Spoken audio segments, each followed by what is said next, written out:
రైతులకు గిట్టుబాటు ధర రావాలి, వినియోగదారుడికి సరసర ఇన్ఫ్లేషన్ పెరగకుండా వీలైనంత తక్కువ ధరకి నిత్యావసర వస్తువులు కొనే అవకాశం ఇవ్వాల్సిన అవసరం ఉంది. ఇంకా ఒకప్పుడైతే నేను హార్టికల్చర్ డిపార్ట్మెంట్ ద్వారా మొబైల్ రైతు బజార్లు కూడా పెట్టాం. ఇలాంటి వినూత్నమైన కార్యక్రమాలతో ముందుకు పోయి మీ ఇంటి దగ్గరనే కూరగాయలు కానీ ఇప్పుడిప్పుడు నేచురల్ ఫార్మింగ్ వచ్చింది, ఆర్గానిక్ ఫుడ్ కూడా వచ్చే పరిస్థితి వచ్చింది. అవన్నీ కూడా ఏం చేయాలో చేస్తామని చెప్పి కూడా నేను మీకు తెలియజేస్తున్నాను. ఈరోజు నేను స్పష్టమైన ఆదేశాలు ఇచ్చా. ఆ ఆదేశాల ప్రకారం ఒక యాక్షన్ ప్లాన్ తయారు చేస్తాం. ఇక్కడుండే రైతు బజారే కాకుండా రాష్ట్రంలో అన్ని రైతు బజార్ని మెరుగుపరిచే బాధ్యత ఈ ప్రభుత్వం తీసుకుంటామని మరొక్కసారి మీ అందరికీ హామీ ఇస్తున్నా. దీనివల్ల మా ఆడబిడ్డలకు ఎంతో వెసులుబాటు వస్తుంది. అలాంటి కార్యక్రమానికి శ్రీకారం చుడతాం. ఇంకో పక్క పరిశుభ్రమైన పచ్చని ఆంధ్రప్రదేశ్ దినడానికి స్వచ్ఛ ఆంధ్ర, స్వర్ణాంధ్ర కార్యక్రమాన్ని తీసుకున్నాం. పల్లెలు, పట్టణాలు, చెరువులు, రైతు బజార్లు, ప్రభుత్వ కార్యాలయాలు, పరిశ్రమలు, విద్యా సంస్థలు, హాస్పిటల్స్ అన్ని చోట్ల నేను ఒకే మాట చెప్పాను.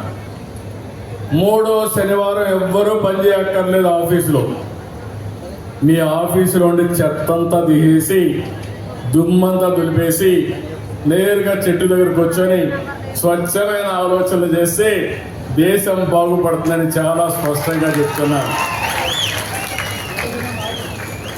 ఎంత సమయమైనా దుమ్ములో పనిచేస్తాం, కలుషితమైన వాతావరణంలో పనిచేస్తాం, కలుషితమైన ఆలోచనలు, కుట్రలు, కుతంత్రాలకు శ్రీకారం చుడతానే ఉంటాం. కొంతమందికి ఆశ కూడా మితం లేదు, దురాశ. అందుకే ఇవన్నీ వస్తూ ఉంటాయి. అవన్నీ పోవాలంటే రాబోయే నెలలో ప్రధానమంత్రి నరేంద్ర మోడీ గారు విశాఖపట్నంలో 10వ వార్షిక యోగా డే సెలబ్రేట్ చేస్తున్నారు. వారు అక్కడికి వస్తున్నారు. ప్రపంచం మెచ్చుకునే విధంగా ఈ యోగా డే చేపిస్తానని మీ అందరికీ హామీ ఇస్తున్నా. ఇదొక చరిత్ర. యోగా అనేది మన పూర్వీకులు మనకిచ్చినటువంటి వరం, ఒక వారసత్వం. ఈ విషయం మీరు గుర్తుపెట్టుకోవాల్సిన అవసరం ఉంది. ఎందుకంటే చాలామంది పేదవాళ్ళు ఆ రోజు ఎన్నో ఇబ్బందులు వస్తున్నాయి. అదే మరి ఆరోగ్య సమస్యలు వస్తున్నాయి. ఇంకో పక్క అందరం కూడా ఆధునికమైన ప్రపంచంలో చాలా బిజీ అయిపోతున్నాం. ఎవరు కూడా సెల్ ఫోన్ చూడకుండా ఉండలేకపోతున్నారు. ఆ సెల్ ఫోన్ల వల్ల గంటల తరబడి సెల్ ఫోన్ అంటే భార్య లేదు, భర్త లేదు, కొడుకు లేదు, బిడ్డ లేదు, ఆ సెల్ ఫోన్ చూసుకుంటూ కూర్చుంటున్నాం. దీనివల్ల లేనిపోని టెన్షన్లు వస్తున్నాయి.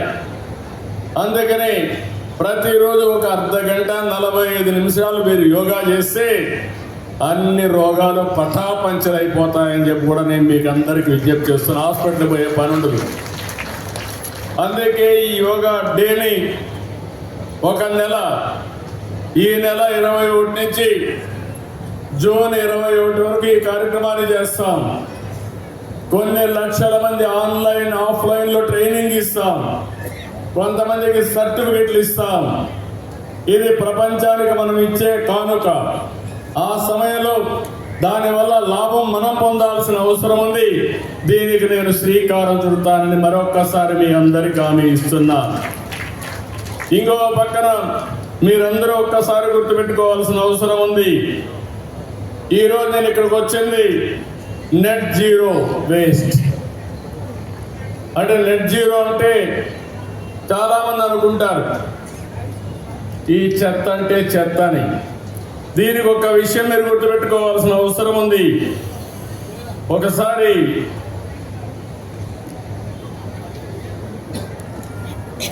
బుద్ధుడు ఆయన శిష్యుడు ప్రతిరోజు చాలా బిజీగా ఉండేవాడు. శిష్యులకంతా కూడా తత్వ బోధన చేస్తూ ఒకరోజు గురువు గారు అందరిని పిలిపించి మాట్లాడితే ఒక శిష్యుడు దగ్గరకు వచ్చి, గురువు గారు, మీరు ప్రపంచంలో అందరి గురించి ఆలోచిస్తున్నారు, మీ సొంత శిష్యుల గురించి మీరు ఆలోచించలేదు, కాబట్టి ఇది నేను ఒక విషయం కోరాలనుకుంటాను చెప్తాడు. అప్పుడు బుద్ధుడు అంటాడు, నువ్వేం భయపడద్దు, నిర్మోహమాటంగా మాట్లాడు, ఏం చెప్పాలనుకున్నావు చెప్పమంటాడు. అప్పుడు శిష్యుడు అంటాడు, ప్రభు, నా బట్టలు పూర్తిగా చినిగిపోయినాయి, ప్రతి ఒక్కరూ నా వస్త్రాలు చూసి నవ్వుతున్నారు, హేళన చేస్తున్నారు, కాబట్టి ఒక జత ఇవ్వండి, కొత్త బట్టలు కట్టుకుంటానని చెప్పి అడుగుతాడు. అప్పుడు బుద్ధుడు ఆలోచించి, ఇది పెద్ద సమస్య కాదు, ఈయనకి కొత్త వస్త్రాలు ఇమ్మని ఆదేశాలు ఇస్తాడు. శిష్యుడు చాలా ఆనందపడిపోతాడు. ఆ నుంచి గదిలో నుంచి వెళ్ళిపోతారు. కొద్ది రోజుల తర్వాత బుద్ధుడికి మళ్ళీ ఒక ఆలోచన వస్తుంది, వీడికి నేను బట్టలు ఇచ్చా, ఒకసారి కనుక్కోవాలి, ఆ బట్టలు ఏ విధంగా వాడుతున్నాడో కనుక్కోవాలని మళ్ళా పిలుస్తాడు. కొద్ది రోజుల తర్వాత పిలిస్తే, నేను కొత్త బట్టలు ఇచ్చాను కదా, నువ్వు ఆనందంగా ఉన్నావా, ఏంటి కట్టుకుంటున్నావా, దీనివల్ల నేను మార్పు ఏంటిని అడుగుతాడు. దానివల్ల శిష్యుడు, చాలా ధన్యవాదాలు గురువుగారు, కొత్త వస్త్రం వచ్చి చాలా సౌకర్యంగా ఉంది, ఇక నాకు ఎలాంటి కోరికలు కూడా లేవు, చాలా ఆనందంగా ఉందని చెప్పి అంటాడు. అప్పుడు బుద్ధుడు అంటాడు, నీ కొత్త బట్టలు ఇచ్చాను, అవి వాడుతున్నావు, అసలు నీ పాత బట్టలు ఏం చేసావని అడుగుతాడు బుద్ధుడు.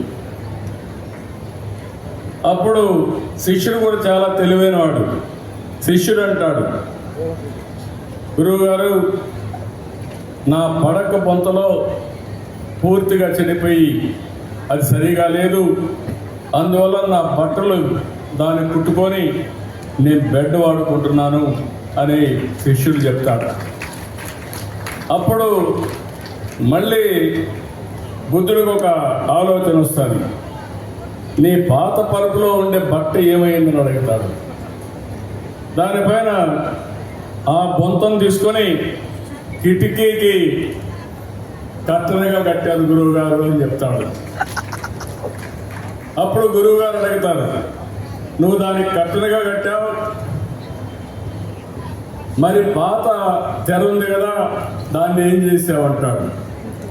ఆ తెరని వంటగదిలో వాడే గుడ్డ కింద వాడుతున్నాను తుడవడానికి అని చెప్తాడు శిష్యుడు.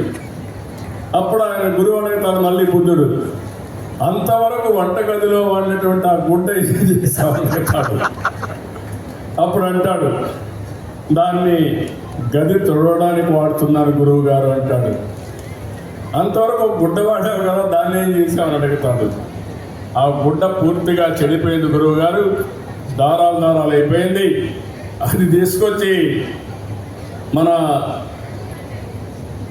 కొవ్వు దీపాలు పెట్టినప్పుడు ఒత్తులు తయారు చేస్తాం, ఒత్తులు తయారు చేశాను, ఇక్కడ వెలిగే దీపం గురువు గారు నీ ముందర నేను వదిలిపెట్టినటువంటి బట్ట అని చెప్తాడు. అంటే మీరు గుర్తుపెట్టుకోవాల్సినప్పుడు గురువు గారు బుద్ధుడు అంటాడు, అంటే ఈ ప్రపంచంలో ఏది కూడా వేస్ట్ కాదు. సారాంశం మీరు గుర్తుపెట్టుకోండి, ప్రతి ఒక్కటి ఉపయోగపడుతుంది. నేను ఎన్నో సంవత్సరాల కంటే ముందు పచ్చదనం పరిశుభ్రం అనే కార్యక్రమం పెట్టాను. ఆ కార్యక్రమాన్ని నేను ఆ రోజు అమలు చేశాను. ఈరోజు మీరు చూస్తే నేను పెట్టినటువంటి కార్యక్రమం ఎక్కడికక్కడ సర్క్యులర్ ఎకానమీ. మీ ఇంట్లో మీరు తయారు చేసి వాడిన తర్వాత అనేక వేస్ట్లు వస్తున్నాయి, చెత్త. నేను అందుకే కొత్తగా తీసుకున్న తడి చెత్త, పొడి చెత్త. ఇంత మునుపు మీరు ఒక్కసారి చూస్తే చెత్తంతా రోడ్డు పక్కన గుట్టలుగా వేసేవాడు. గడిచిన ప్రభుత్వం ఒక్క పట్టణ ప్రాంతాల్లో 85 లక్షల మెట్రిక్ టన్నులు చెత్త వదిలిపెట్టిపోయారు. నడి రోడ్లో చెత్త ఉంది. నేను ఒకటే చెప్పాను మా మంత్రి నారాయణ గారికి, మీరేం చేస్తారో నాకు తెలియదు. అక్టోబర్ 2వ తారీఖున ఈ రాష్ట్రంలో ఎక్కడా ఒక టన్ను కూడా చెత్త లేకుండా చేసే బాధ్యత నారాయణ గారు మీదంటే, ఇప్పటికి 55 లక్షల మెట్రిక్ టన్నులు చెత్త పూర్తిగా నిర్మూలించే పరిస్థితికి వచ్చాడు. అక్టోబర్ 2వ తారీఖుకి ఆ 30 లక్షలు కూడా అయిపోతుంది. మేము ఎప్పుడో పెట్టాం చెత్త నుంచి పవర్ తీయడం, ఎనర్జీ తీయడం. అలాంటి ప్రాజెక్టులు ఇప్పటికి 2 పనిచేస్తున్నాయి. ఈ 2 కాదు, భవిష్యత్తులో ఇంకా కొన్నింటికి శ్రీకారం చుట్టాం. ఆ శ్రీకారం చుట్టినట్టు చూస్తే